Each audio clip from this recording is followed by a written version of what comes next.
Olá, bem-vindos à Igreja no Mundo, o programa da Fundação AIS, ajuda à Igreja que sofre aqui na sua televisão. Eu sou o Paulo Aido e é sempre um privilégio saber que posso contar com a sua companhia aí desse lado durante os próximos 50 minutos. When the crisis happened, we are in need of everything every day. We are in need for food, we are in need for medicine. Imagine people with behavioral problems, with hyperactivity, with non-concentration. Imagine them without the medicine. Esta mulher que nos fala com uma voz calma não esconde, porém, o sobressalto em que se encontra. Esta mulher chama-se Raquel Njaime e é uma das responsáveis por um hospital no Líbano. Um hospital muito especial, pois trata apenas de doentes psiquiátricos. E tem ainda uma outra particularidade, é que o hospital de Der El Saleb, é assim que ele se chama, é da Igreja. Pertence à congregação das Irmãs Franciscanas da Cruz e acolhe doentes que foram rejeitados pelas suas famílias. Todos os doentes que ali estão dependem totalmente das irmãs. E elas estão aflitas. A crise no Líbano conduziu o país para a miséria e agora as irmãs não sabem como vão conseguir manter o hospital de portas abertas. Por causa das dificuldades brutais que estas irmãs enfrentam no dia-a-dia, dificuldades que se estendem a toda a comunidade cristã, a Fundação AIS lançou uma grande campanha neste Natal. Para nos falar desta campanha, mas também para comentar todas as outras notícias que estão, de alguma forma, a marcar a atualidade, vamos ter connosco, como já é habitual, a diretora da Fundação AIS em Portugal, a Catarina Martins de Betancourt. Olá, Catarina. Olá, Paulo, e olá também a todos os nossos telespectadores. E são muitas notícias e histórias que nos vão levar hoje até muitos países, muitas latitudes, mas sempre com um denominador comum: apoiar a Igreja que sofre, a Igreja que é pobre, que é perseguida, que precisa de ajuda. Falar da liberdade religiosa, denunciar a perseguição aos cristãos é o que nos move, é por isso que nós estamos aqui. E vamos começar por uma notícia dramática: o rapto de um sacerdote no Mali. Até o momento em que estamos a gravar o nosso programa, não temos ainda qualquer informação adicional sobre o paradeiro do padre Henri Joaquim, da Sociedade dos Missionários de África, também conhecidos como Padres Brancos, após ter sido sequestrado em Bamako, na capital do Mali. A última vez que ele foi visto, Catarina, foi no domingo, no dia 20 de novembro. Bom, Paulo, exatamente.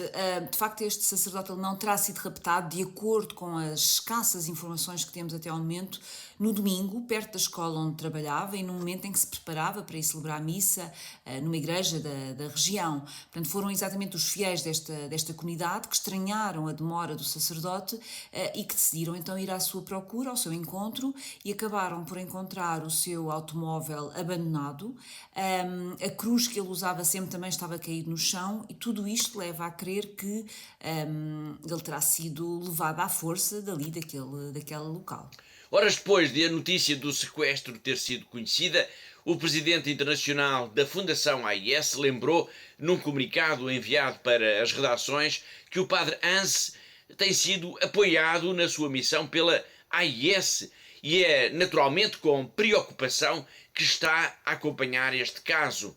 Sim, mal se confirmou a notícia de que o padre Joaquim havia sido raptado, Paulo, o nosso presidente internacional da Fundação AIS, Thomas Gerdan, enviou então uma mensagem para a comunicação social, mas também enviou para vários secretariados da Fundação AIS espalhados no mundo, incluindo Portugal, claro está, portanto, denunciando este caso, dando-nos a conhecer o que estava a passar e ao mesmo tempo também pedir as nossas orações pela libertação do padre Joaquim, que é também conhecido como o padre Yajo. O nosso presidente também recordou que este homem, este padre, é um construtor de paz num país rodeado de violência e terrorismo e que tem sido apoiado na sua missão através da Fundação AIS. Na mensagem, Ein Geldern lança também um apelo à comunidade internacional para ser mais interventiva nesta região, onde de facto o terrorismo jihadista está a provocar uma crise humanitária de proporções gigantescas. Sem dúvida alguma, Paulo, estamos de facto perante uma situação, uma crise humanitária gigantesca nesta região do Sahel, em África, e todas as notícias, todos os indicadores vão apontando no sentido do agravamento da situação. E de facto, como disse o nosso presidente internacional, que lançou um repto para a comunidade internacional para que faça de facto todos os possíveis para aliviar esta situação causada pelos jihadistas nas populações do Sahel, que estão a sofrer muito, não só no Mali, mas também em todos os países que fazem fronteira com este país.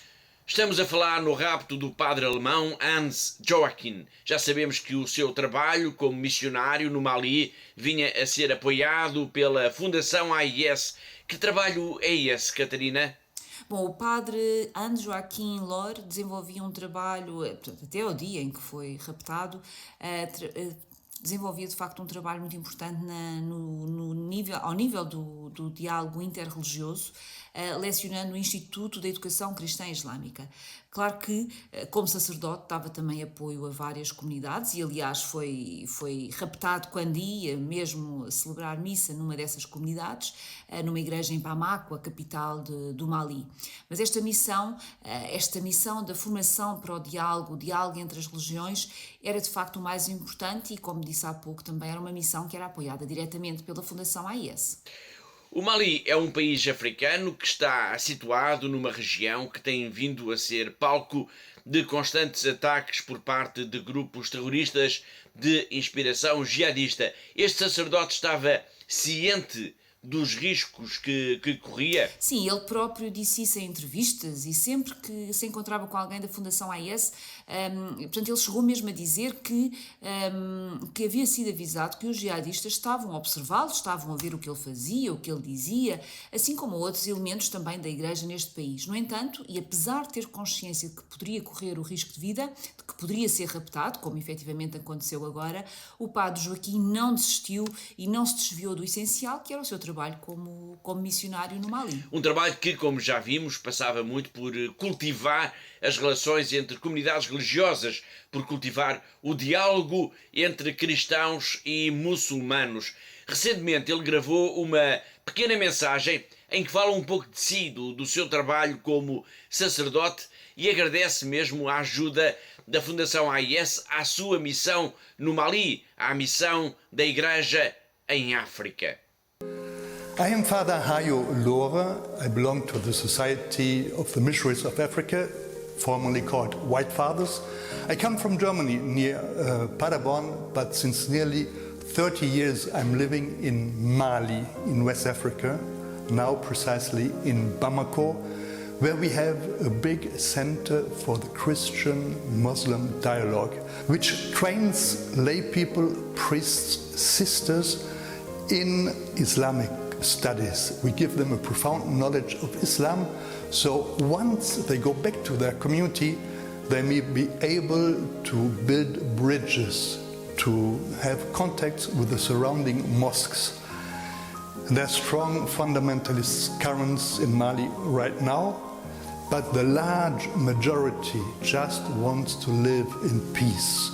So it is essential for us to foster the good relationship with the Muslims around us. We thank you for your help. We thank Aid to the Church in Need for all the support. They promised to help us with a big amount of money because we have to build this center anew because of the growing demand for formation. Thank you very much.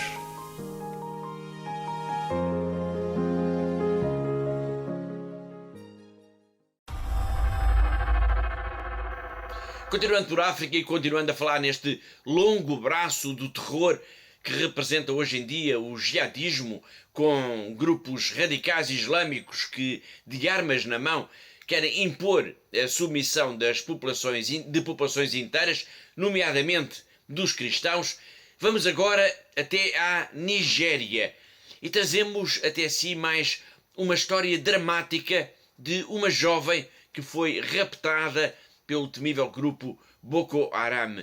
Ela tem apenas 22 anos, mas parece carregar já, Catarina, todo o sofrimento do mundo. Infelizmente, Paulo, não é de estranhar tudo isto. Portanto, Janada Marcos é uma jovem cristã que está a fazer terapia então no Centro de Traumatologia da Diocese de Maiduguri. É uma estrutura da igreja que foi erguida também com o apoio da Fundação AIS para auxiliar as pessoas que viveram experiências traumáticas, dramáticas, nomeadamente em consequência dos raptos e dos ataques deste grupo terrorista, o Boko Haram, que é muito ativo na Nigéria, que é muito ativo, portanto, no norte da Nigéria e que quer, efetivamente, instaurar um califado nesta região da Nigéria. Janada foi apenas uma das vítimas destes terroristas. Ela está agora a recuperar por todo o trauma porque passou durante o tempo em que esteve em cativeiro após ter sido raptada. O que é que aconteceu com ela, Catarina? Bom, Paulo, na verdade ela teve em cativeiro apenas 6 dias, e digo este apenas entre aspas, claro, porque foram 6 dias que, como a jovem nos acabou de dizer, ou que nos disse, pareceram mais 6 anos. Ela, Janada Marcos, foi então capturada no dia 9 de novembro de 2020, quando ia a caminho de uma repartição governamental. Ela levaram-na então depois para o mato, torturaram-na.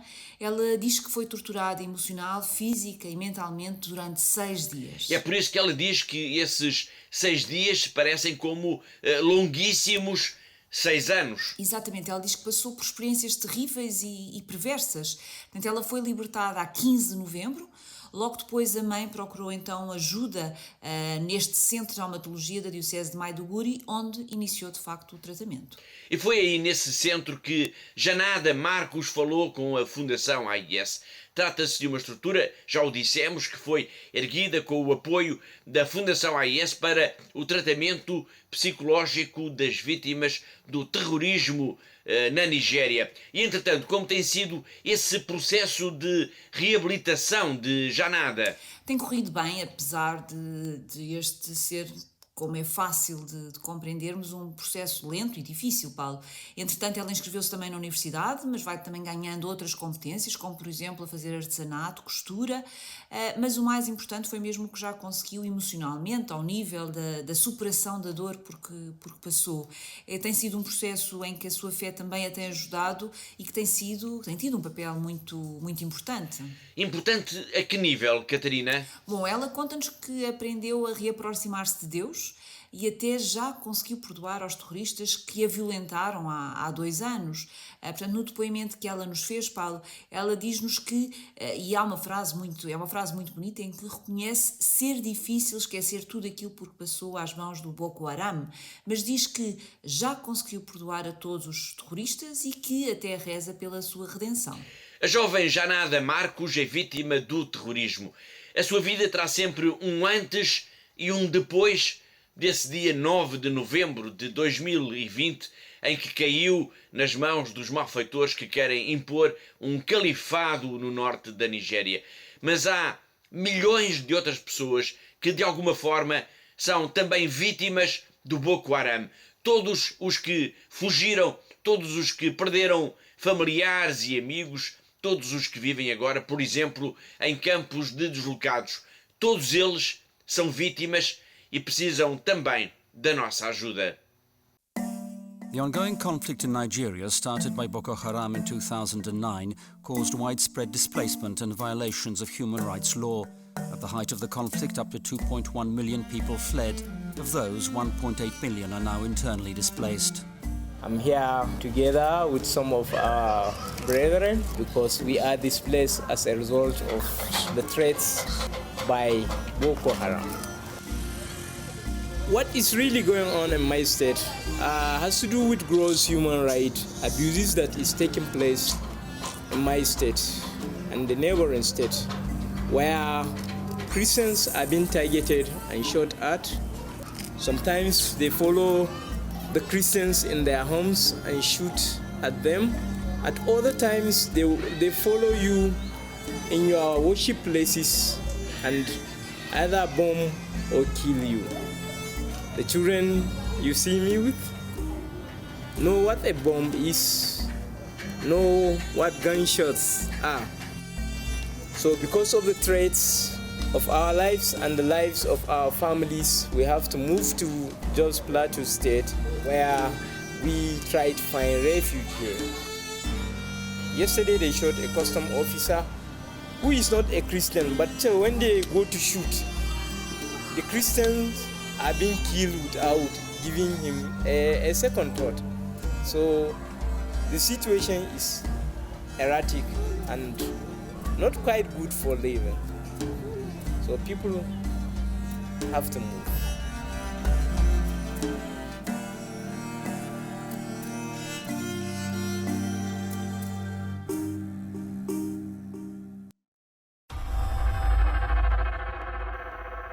Falando ainda da Nigéria, vamos agora até ao Reino Unido, pois a Fundação AIS está a promover uma petição para que o governo de Londres venha a agir em favor dos cristãos desse país africano, da Nigéria.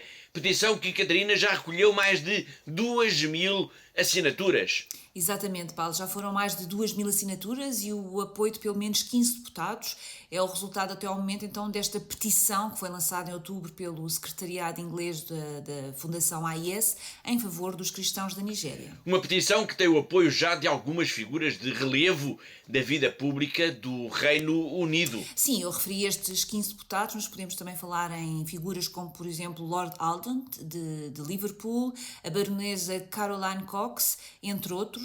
E, portanto, o objetivo, Paulo, desta iniciativa é procurar, então, envolver o governo de Londres nesta defesa dos cristãos da Nigéria, por se tratar, em primeiro lugar, de uma questão de direitos humanos. A petição é pública, pode ser assinada por si, que nos está a ver neste momento. Aliás, sugiro que vá à página da Fundação AIS na internet, fundação-ais.pt, e daí consegue muito facilmente chegar à página dos nossos colegas do Reino Unido, onde o documento está disponível para ser subscrito. A ideia, Catarina, é defender os cristãos da Nigéria, mas como?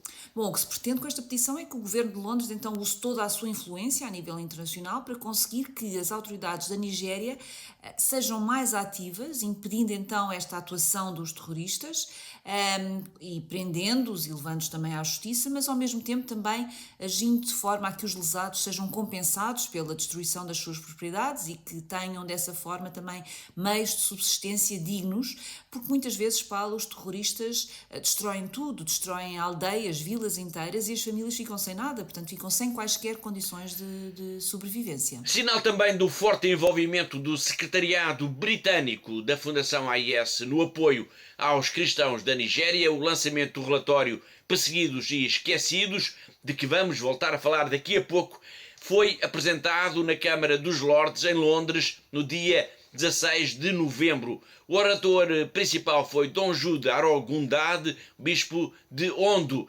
e a sua presença não passou despercebida na comunicação social. It's a long way from southwestern Nigeria to the Houses of Parliament in London, but one priest made the journey to remind the world of increasing attacks on Christians in his country.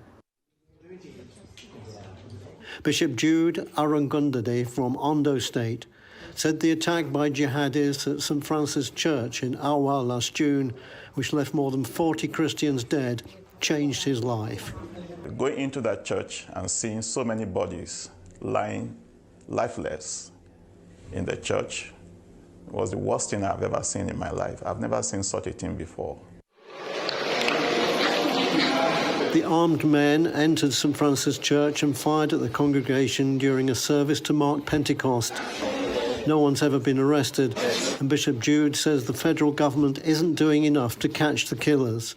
Well, it's getting close to that, and people have been using that word genocide, and I think that with what has happened in the northeast and some part of the north, and places like Zamfara State, places like even the president's own state, Katsina and now Kaduna, and also Benue State, and many other places, you know, and now Ondo State, for that matter, for crying out loud. You begin to wonder, what is this? We have never seen this kind of thing before. foi o Bispo de Ondo, por ocasião da apresentação em Londres do relatório Perseguidos e Esquecidos.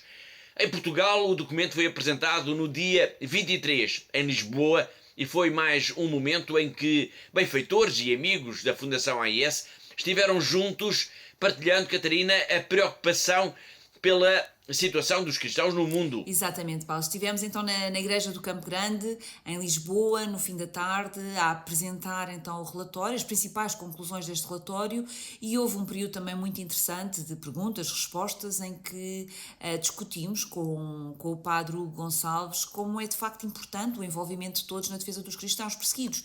Não é compreensível que hoje, em pleno século XXI, estejamos de facto a viver esta situação tão dramática, mas que infelizmente o que nós sabemos é que ainda temos um longo caminho a percorrer na defesa dos direitos humanos e muito em particular na defesa das comunidades cristãs perseguidas no mundo. Além da apresentação e divulgação do relatório, a Fundação AIS promoveu várias iniciativas a que se chamou de Semana Vermelha, pois foram também iluminados de vermelho e simbolizando a cor do sangue dos mártires, monumentos e igrejas, procurando-se lembrar dessa forma todos os mártires do cristianismo. E também isso aconteceu aqui em Portugal. Sim, claro, em Portugal, por exemplo, isso aconteceu com o Monumento do Cristo Rei, em Almada, na Diocese de Setúbal, tal como com a paróquia da Ramada, aqui já em Odivelas, no Patriarcado de Lisboa, ou tivemos também a Basílica dos Congregados, o Santuário da Porta Aberta, a Paróquia dos Lázaros, em Braga, ou ainda também a Paróquia da Angra do Heroísmo nos Açores, tal como paróquias de Aveiro e de Santarém. Mas esta foi uma iniciativa internacional da Fundação AIS.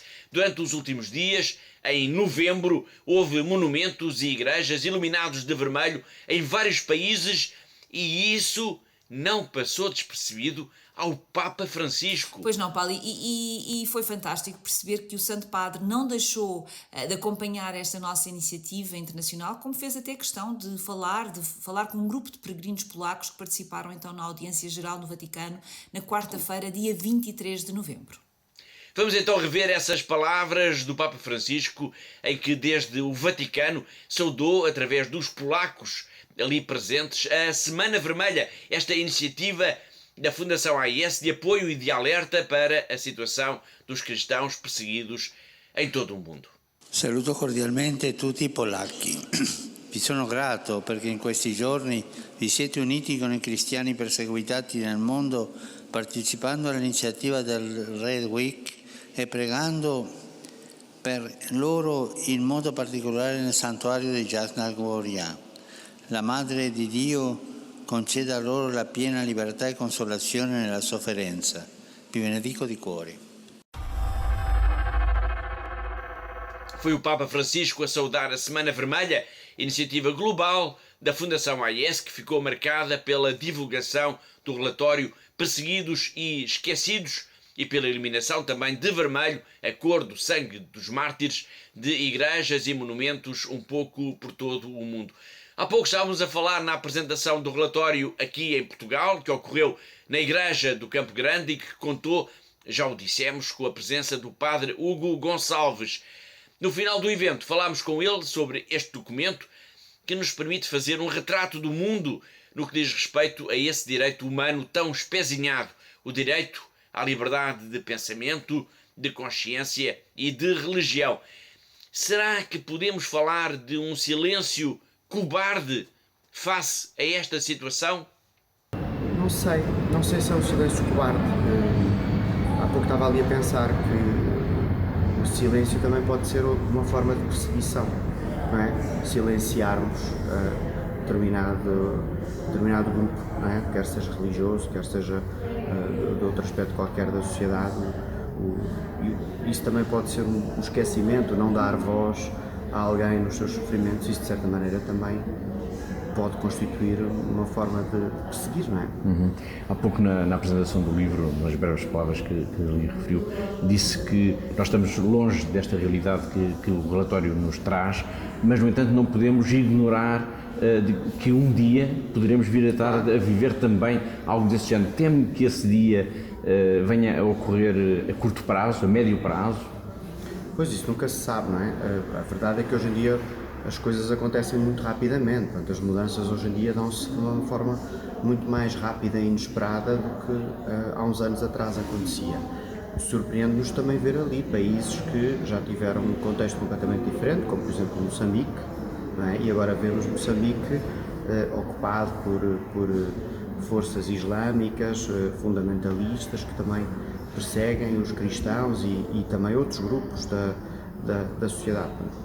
Não é uma realidade propriamente idêntica à nossa, mas a verdade é que nós também já temos algumas formas de perseguição, embora talvez mais discreta, mais vivida de uma maneira mais diplomática, mas os cristãos também vão sofrendo já na pele em alguns contextos também as consequências de serem cristãos, não é? E essa adesão à fé. Nós vemos, por exemplo, os médicos, quando são objetores de consciência em relação ao aborto, mas vemos outros tipos de temas que fazem com que às vezes as pessoas no meio profissional ou noutros meios são assim um pouco olhadas de lado ou postas de parte por serem cristãs. Isso também constitui uma forma de perseguição, embora mais velada, não é? Claro. Esta apresentação do documento foi feita aqui formalmente.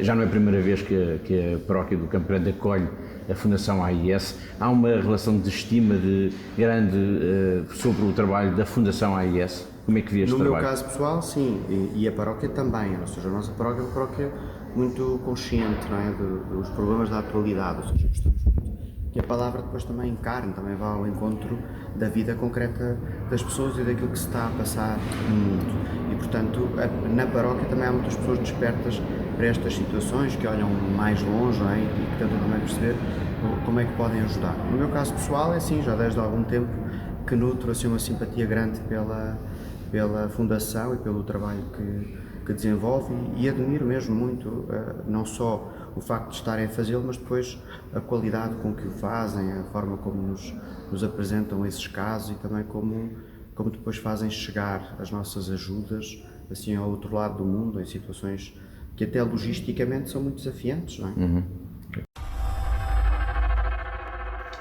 Foi o padre Hugo Gonçalves, da paróquia do Campo Grande, em Lisboa, Patriarcado de Lisboa, onde foi apresentado formalmente o relatório da AIS, Perseguidos e Esquecidos. Temos vindo a mostrar as conclusões principais deste grande trabalho produzido a nível internacional pela ajuda à Igreja que sofre. Na semana passada falámos aqui de África e hoje vamos olhar, Catarina, para as principais conclusões referentes a outra região do globo, o Médio Oriente. Bom, Paulo, e tal como em África, também é inquietante perceber que a situação nesta região do mundo é também muito difícil para a comunidade cristã. De facto, no Médio Oriente, podemos dizer que está em causa a própria sobrevivência de 3 das comunidades mais antigas e mais importantes do mundo. Estou a referir-me à comunidade do Iraque, da Síria, mas também da Palestina. Há algum dado no relatório que tenha considerado particularmente, digamos assim, perturbador em relação a esta região? Estamos a falar do Médio Oriente? Sim, depois de analisada toda a situação da comunidade cristã neste país, e importa recordar que estamos a falar de um relatório que analisa a situação entre outubro de 2020 e setembro de 2022, chegou-se então à conclusão que o risco de sobrevivência das comunidades cristãs, de que eu estava a falar há pouco, é agora mais acentuada do que durante os tempos da presença ou da ocupação desta região por grupos terroristas, como que estou a falar concretamente no caso do Iraque e da Síria. Mas há alguma razão especial para isso estar a acontecer? Claro, isto está a acontecer em grande parte, Paulo, por causa do processo contínuo de imigração. Portanto, a crise económica profunda e a instabilidade política no Líbano, a guerra na Síria, a ameaça dos grupos radicais que continuam a fazer com que famílias inteiras decidam emigrar. Portanto, é o futuro dos cristãos nesta zona que é muito, muito incerto neste momento. Obrigado, Catarina. O relatório Perseguidos e Esquecidos da Fundação AIS denuncia isso mesmo, o risco do esvaziamento da comunidade cristã, um risco particularmente visível na Síria, Iraque e Palestina. No Médio Oriente, a migração contínua exacerbou a crise que ameaçava a sobrevivência de 3 das mais antigas e importantes comunidades cristãs do mundo, no Iraque, na Síria e na Palestina. Na Síria, o Hayat Tahrir al-Sham, uma ramificação da Al-Qaeda, alegadamente deslocou um grande número de cristãos, transformando casas em mesquitas. No Iraque, os números caíram cerca de 300 mil antes da invasão do Daesh em 2014 para apenas 150 mil. E em 75 anos após a criação do Estado de Israel, os cristãos na Cisjordânia diminuíram 18% para menos de 1% atualmente. Na Arábia Saudita e noutros lugares, os cristãos são uma minoria silenciosa e invisível, proibida de exibir cruzes publicamente, e há poucos sinais de mudança no horizonte. E do Médio Oriente vamos agora até à China, na Ásia. Vamos ao encontro do nosso correspondente em Macau, o jornalista José Miguel Encarnação, que nos traz todas as semanas sempre um olhar atento sobre a vida da Igreja a partir desta diocese, nesta região tão especial também do globo. Muito se tem escrito e dito sobre a organização do Mundial de Futebol no Catar. No entanto, até ao momento, ainda não se ouviu falar sobre o modo como os cristãos, e nomeadamente os católicos, vivem no Catar. Apurámos junto de algumas fontes números que, embora não sejam muito específicos, dizem-nos que calcula-se que vivam no país, no Catar, mais de 220 mil cristãos, ou seja, 7,5% da população total. Destes 220 mil cristãos, 200 mil serão católicos. Estes católicos estão sob a jurisdição do Vicariato Apostólico da Arábia do Norte. A grande maioria dos cristãos não é árabe, sendo, no entanto, a sua predominância do sul da Índia, mas também de outros continentes espalhados pelo mundo. No que respeita às diferentes denominações cristãs, estão presentes o catolicismo, o anglicanismo, a ortodoxia copta, a ortodoxia grega e outras denominações com menor expressão, como é o caso dos evangélicos. 14 anos depois da extinção proibição de outros cultos, que não o islamismo, em 2008 foi inaugurada nos arredores da capital Doha a Igreja de Nossa Senhora do Rosário, em terreno concedido pelo então emir Hamad bin Khalifa Al Thani. Até há pouco tempo não havia qualquer ordem ou congregação religiosa registada junto das autoridades do Catar, uma condição essencial para os missionários ali viverem e trabalharem.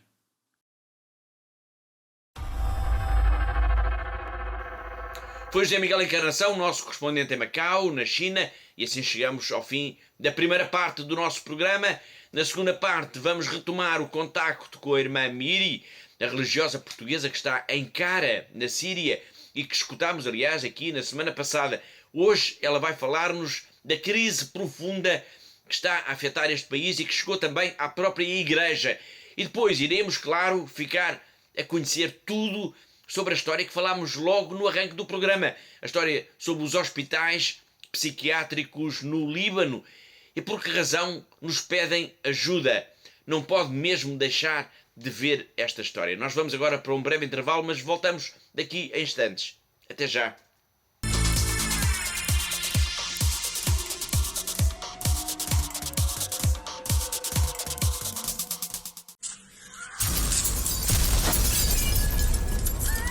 Перше, що були чути вибухи, почали до нас їхати перші біженці. Більшість матері з дітьми. Після початку війни сиділи вдома, спали в ванні, коли стало небезпечно, ми виїхали з дітками сюди. Перших днів війни якось світ змінився в Україні, і ми всі змінилися. В житті, яке змінилося, мусила працювати також і церква. Ми мусили закрити також і нашу католицьку школу, і семінарії. Всі місця ми постаралися також прийняти біженців. Хтось загубив своїх рідних, хтось був зґвалтований. Ми мали йому їх якось підтримати, зрозуміти і дати то відчуття, що ми разом. Дуже вдячна, що Богу, що ми попали сюди, і що зараз ми в безпеці, і о нас заботяться. Дуже вдячна.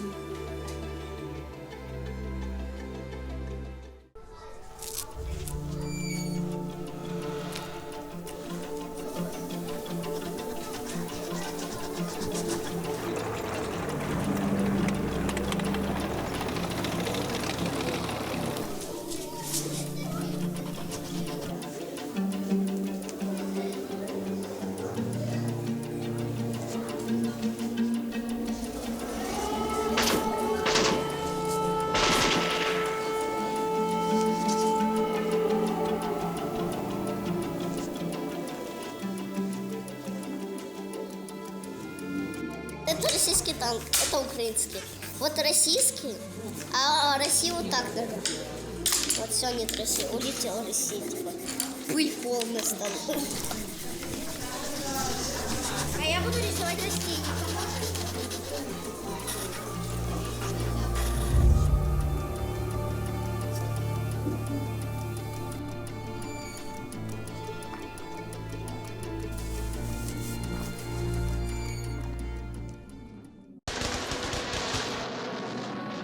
Прилетали снаряды туда каждое утро, каждый день, ночь. У нас постоянно были обстрелы. Словами это не передать, как мы жили 22 дня в подвале.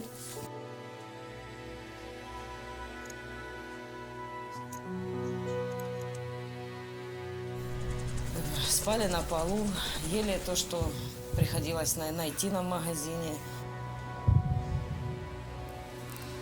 Нам был этот шаг перешагнуть, просто выйти с этого бомбоубежища. Я не знаю, насколько, но мне надо было спасать своих детей, свою семью. Я взяла иконы, взяла детей, мы всех собрали и начали в ту машину залазить. Нам 9 человек было. Это было настолько страх, чтобы мы этот момент, хотя бы там километра 3-4 мы проехали, чтобы нас не убило. Мы в Запорожье на Львовском поезде, мы добрались вот сюда, да. Волонтеры нас встретили, привезли в дом паломников. Это, очень спасибо им большое директорам и вообще этой церкви, что нас приютили, нас здесь кормят, нам здесь спокойно, мы не слышим этих взрывов. Вся наша семья уцелела, слава Богу. Самое главное, это вот мы все живы.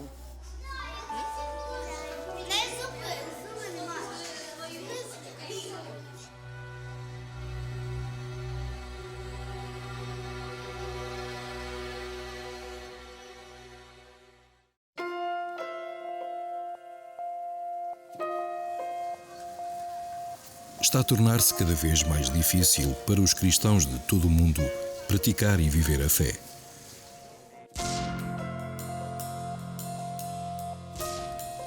Em muitos lugares, os nossos irmãos e irmãs sofrem pelo seu amor a Cristo. A missão da ajuda à Igreja que sofre é construir uma ponte de amor que permita que a Igreja que sofre e é perseguida testemunhe a sua fé, inspirando aqueles que a ajudam. Tudo começou no Natal de 1947, quando um padre holandês de 34 anos, o padre Werenfried van Straten, tocado pela pobreza material e espiritual de 14 milhões de alemães deslocados depois da guerra, pediu aos católicos da Bélgica e da Holanda que ajudassem. O apelo deste mendigo de Deus deu origem a uma torrente de generosidade, provando que a reconciliação entre antigos inimigos era possível. Mais tarde, o sucesso deste apelo permitiu que ele se voltasse para as necessidades dos cristãos que sofriam dura perseguição por trás da cortina de ferro. Hoje, a Ajuda à Igreja que Sofre, ou AIS, é uma fundação pontifícia com alcance internacional em expansão. 23 secretariados nacionais em todo o mundo, apoiando mais de 5.000 projetos anualmente em mais de 145 países. Através destes projetos, a AIS apoia a Igreja no seu serviço de oração e de ação a centenas de milhões de pessoas dando não somente uma resposta atempada às necessidades urgentes, mas também um sinal de solidariedade aos nossos irmãos e irmãs em Cristo. Hoje em dia é necessária muita desta ajuda no Médio Oriente, onde a presença cristã enfrenta uma ameaça existencial. A perseguição iniciada por grupos fundamentalistas provocou um êxodo sem precedentes. A AIS está empenhada em ajudar estes cristãos deslocados com respostas concretas à forte esperança e fé que mantêm no meio desta situação devastadora. Lá e por todo o mundo, a AIS apoia a construção e a reconstrução de igrejas, casas de Deus merecedoras da vida sacramental e onde as comunidades católicas se reúnem para prestar culto, rezar e serem fortalecidas na fé. Ao realizar este trabalho, é parte essencial da missão da AIS informar acerca deste sofrimento oculto dos católicos no mundo. A AIS elabora e distribui a nível internacional 2 publicações exaustivas: o Relatório da Liberdade Religiosa no Mundo, uma análise à ameaça à liberdade religiosa em 196 países, e o Relatório Perseguidos e Esquecidos, uma avaliação e classificação daqueles países onde os cristãos são perseguidos e oprimidos por causa da sua fé.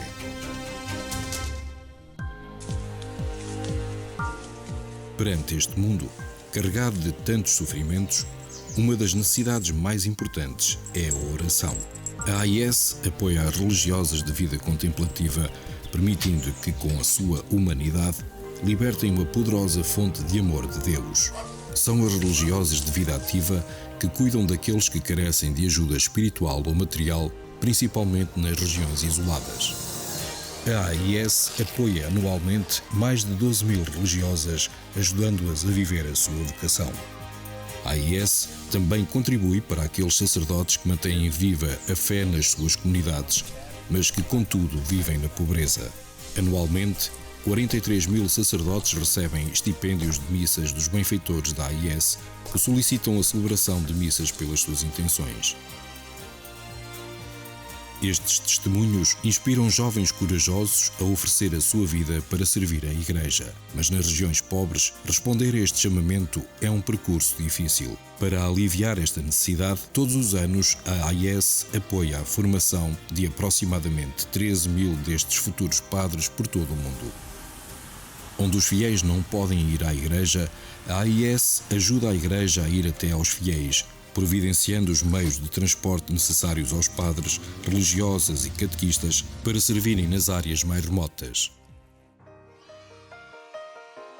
Para ajudar a ensinar o Evangelho, a AIS apoia a tradução, impressão e distribuição de mais de 51 milhões de cópias da Bíblia para crianças em 190 línguas. Para muitos, este catecismo com ilustrações coloridas é o único livro que alguma vez terão. A AIS recebe pedidos de ajuda não só para livros, mas também para estações católicas de rádio e de televisão, bem como para a formação de pessoal qualificado para ajudar a espalhar a mensagem do Evangelho nos média. A cruz, o sinal da promessa de Deus, tem guiado o trabalho pastoral de ajuda à Igreja que sofre. A viga vertical une-nos ao amor de Deus e a viga horizontal estende este amor aos nossos irmãos e irmãs. É a cruz que também tem inspirado os benfeitores da AIS a ajudar aqueles que não conseguem levar as suas cruzes sozinhos. Eles estão a ser testados na fé. Nós estamos a ser testados no amor.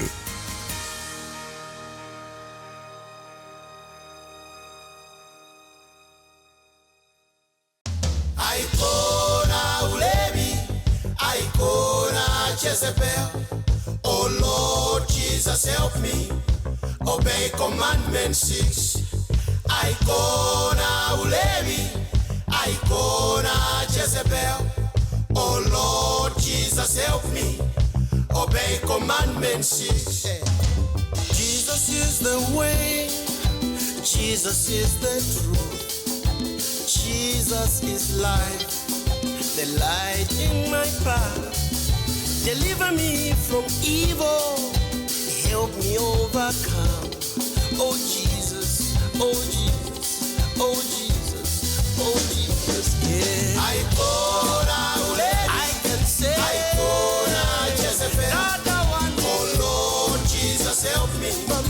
Obey commandment 6. I can sing.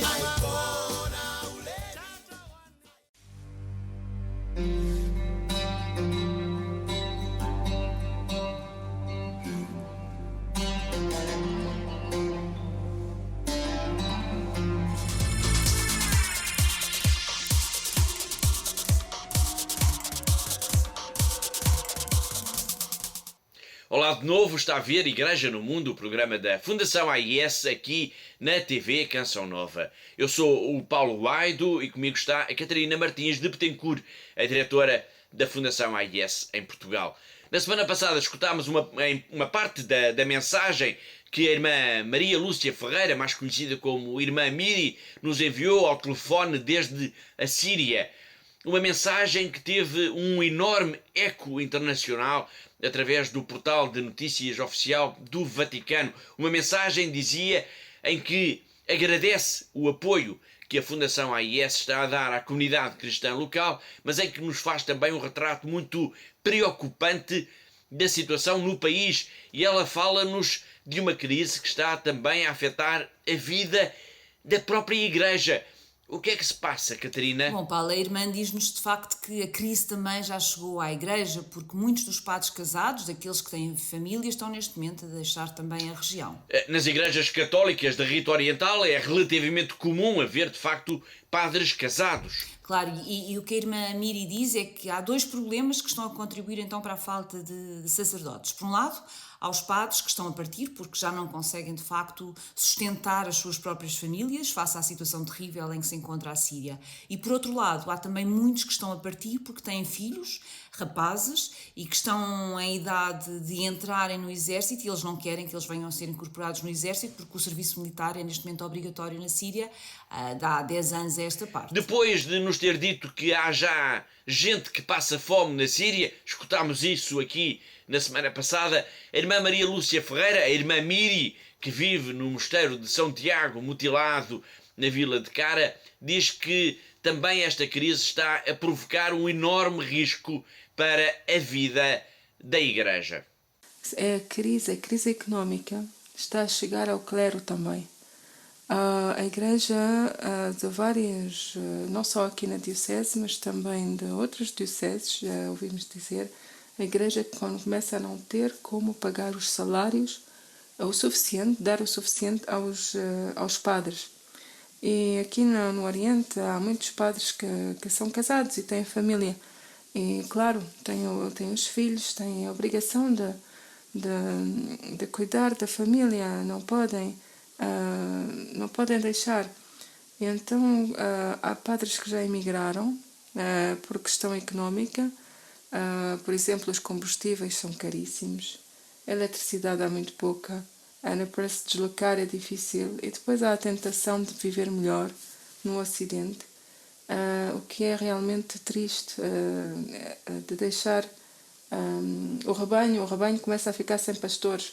E há outros padres que estão a pensar nisso, não só por questão económica, mas, por exemplo, porque têm vários rapazes, filhos rapazes, e depois o exército agora é 9 anos. 9 anos de serviço militar por causa da guerra, em locais perigosos. Felizmente agora aqui na nossa zona não há. Estamos em segurança praticamente, não há muito pouco. Não se ouve falar de grande coisa, de violência, mas ainda há no norte e no nordeste, e às vezes há bombardeamentos à volta de Damasco. E então o exército é enviado a essas zonas, por isso são zonas muito perigosas, e depois muito tempo. A Síria, de onde a irmã Miri nos enviou esta mensagem, é um país em guerra. Ali ao lado, no Líbano, a situação não é muito melhor. A crise económica, financeira e política conduziu o país para o precipício. E é neste contexto de um país, digamos assim, à beira da ruína, onde falta tudo, que vamos ao encontro da mulher que vimos no início do programa. Ela é uma das responsáveis por um hospital psiquiátrico e trava, Catarina, uma luta desesperada para conseguir manter este hospital de portas abertas. É verdade, Paulo. Portanto, o Hospital Psiquiátrico Deir el-Saleb, é assim que se chama, pertence então à congregação das Irmãs Franciscanas da Cruz Libanesas e é considerado como um dos maiores de todo o Médio Oriente. Tem atualmente mais de 1000 pacientes. São todos cristãos? Não, de todo, Paulo. Portanto, a maioria, ou seja, cerca de 540 não são cristãos, os restantes são, mas para as irmãs, de facto, isso é irrelevante. Elas apenas estão ali para todos e não desistem de lhes dar o máximo de carinho e conforto, apesar da situação dramática em que se encontra neste momento o hospital. Uma situação difícil num hospital que tem também a particularidade de os doentes, os pacientes, terem sido, de alguma forma, rejeitados pelas próprias famílias. Sim, isso ainda torna mais especial este hospital, Paulo, e ainda mais dramática também a luta diária destas irmãs. É que elas, se não conseguirem manter o hospital aberto, o que vai ser de todos estes doentes? Mas afinal, as irmãs estão aflitas. Porquê? Bom, elas não estão aflitas, Paulo, elas estão desesperadas, porque as contas não param de crescer, é cada vez mais difícil pagar aos fornecedores, falta-lhes dinheiro, por exemplo, para pagar eletricidade, medicamentos, que serão talvez uma das contas mais elevadas, mas também a comida, os combustíveis, e dou, por exemplo, um exemplo, Paulo. É preciso todos os dias lavar mais de 4 toneladas de roupa suja, não só deste hospital principal, mas também de todas as outras unidades de saúde que estão a cargo das irmãs. E, portanto, o custo neste momento de eletricidade e de combustível é enorme. E perante este cenário, o que é que está a fazer a Fundação AIS? Bom, lançámos uma grande campanha de Natal, Paulo. Fizemos então um relatório que já chegou à casa dos nossos benfeitores e amigos.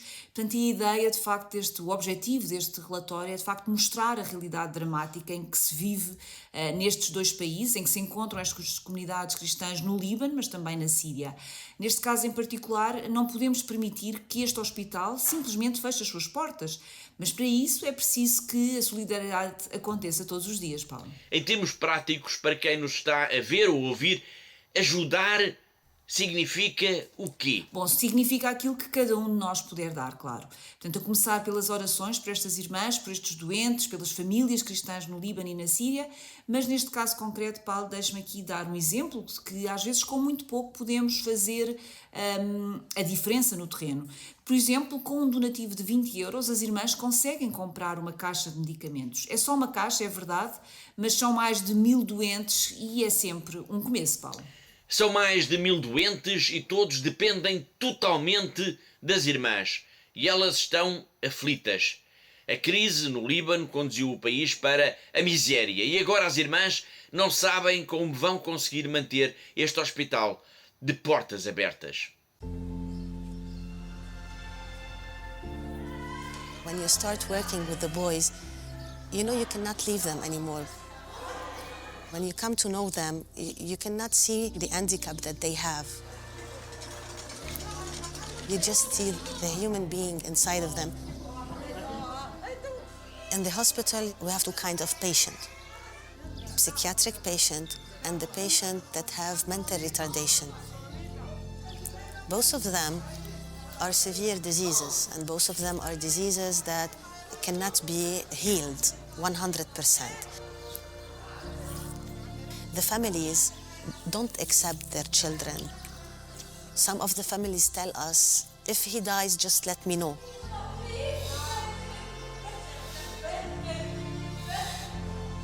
When the crisis happened, we are in need of everything every day. We are in need for food, we are in need for medicine. Imagine people with behavioral problems, with hyperactivity, with non-concentration. Imagine them without the medicine. Imagine yourself waking up with like your son putting a knife on your neck or burning all the place around. Imagine people with epilepsy that they cannot have the medicine. Imagine how hard it's gonna be, the seizures on them. Sometimes it may kill the patient if it's very hard and you cannot stop it. So this is why we do our best, and this is why we always ask for the help. They are excluded from society. This home is really filled with love and special. Here, it's not just about giving medicine for any patient. Here, these people are accepted. And when they are accepted, you are really amazed by what they can do. The nuns are doing their job. You cannot do everything, but they are doing everything. In the end, I want to really thank you from the bottom of my heart. The ACN is helping and giving us the oxygen. You are proving for us that God really works. You're our backup, guys. Thank you.